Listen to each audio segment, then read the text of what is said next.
Bukti setelah Ibrahim, kan Ibrahim akhirnya kembali ke Palestina atau ke Syam.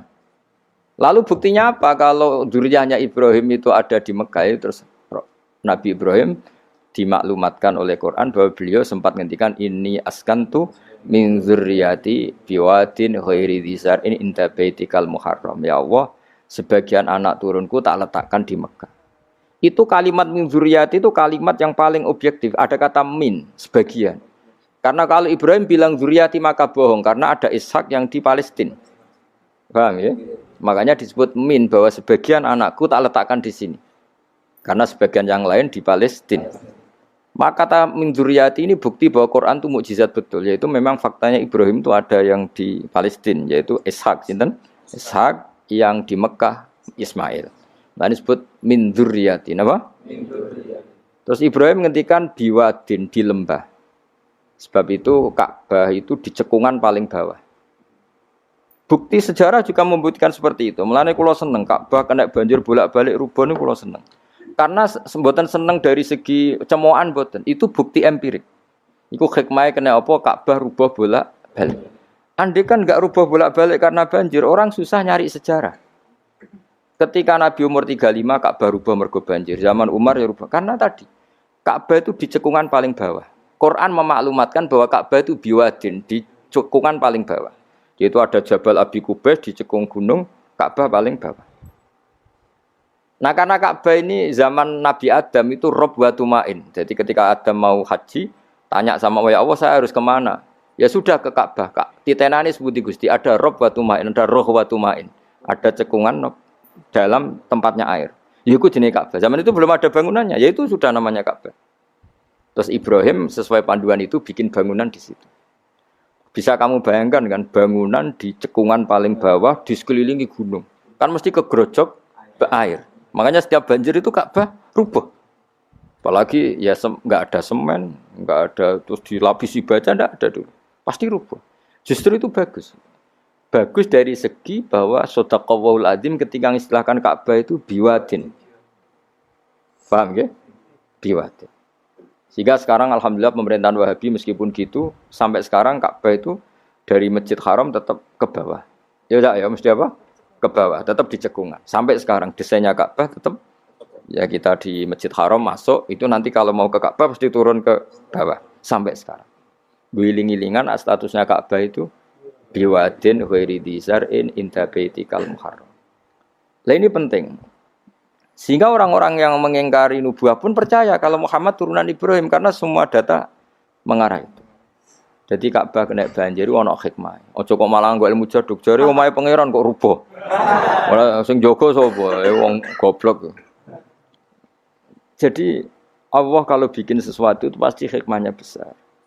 Baru era Umar terakhir di kebijakan Jabal Abi Qubais itu dijebol supaya air tersalur keluar, tidak semuanya mengarah ke Ka'bah. Tapi itu bagus.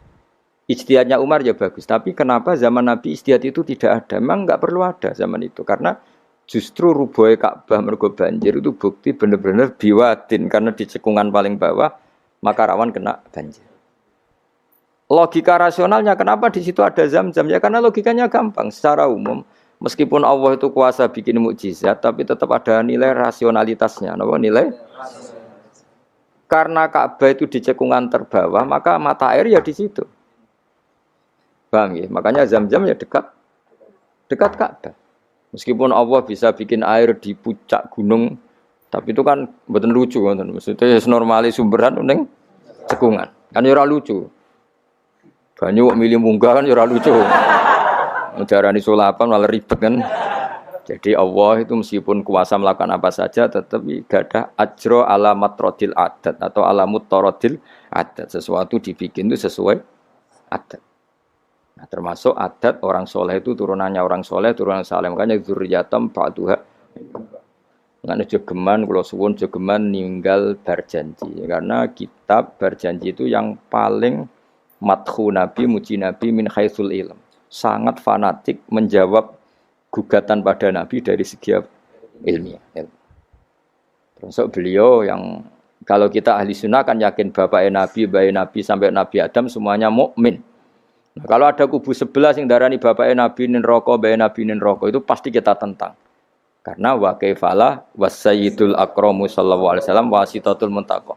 Bagaimana kamu katakan bapaknya Nabi kafir, bayi Nabi kafir sementara diliwatin Nur Muhammad. Mosok Nur diliwatno barang sing najis. Itu sudah agak ketemu nalar. Makanya logika yang dibangun Imam Barzanji, bagaimana Nur Muhammad yang suci kemudian kamu yakini liwat najis. Yaitu nak bapaknya Nabi kafir, bayi Nabi kafir berarti Nur ini liwat suatu sing najis. Nah, itu paradok, napa?